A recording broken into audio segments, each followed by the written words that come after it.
पढ़े जानी जब सखिया जत तब सखी करतावे बड़ी परेशान।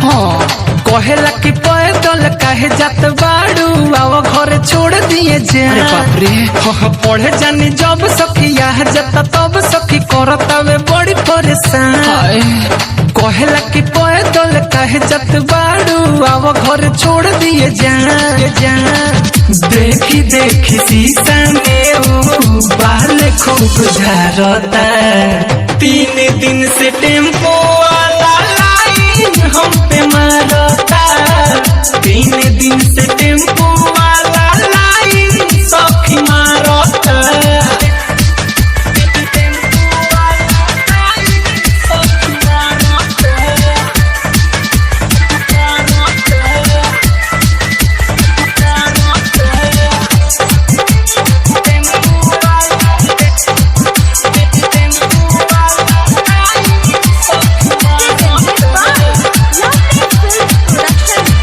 दिन भर में 3 चक्कर मारे हमारा घर के।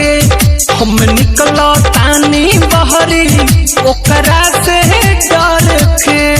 अरे बापो बाप सब तो साथ करेगा तुम को दिले बहो। हाँ ये सखी दिन भर में 3 चक्कर मारे हमारा घर के।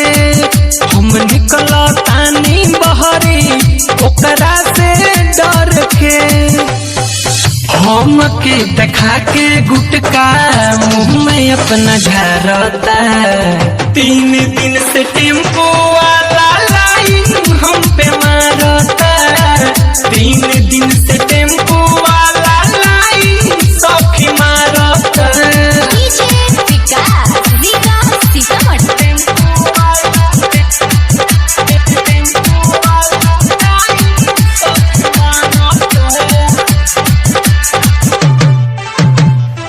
रहे हैं हीरो बाबू की आवाज में। कल टेम्पू में ओकरा बैठो देखले हुए माई रे।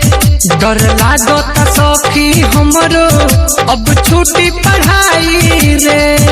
ओह तहर भैया नानू देखलो तो छोड़ाइए दिन पढ़ाई।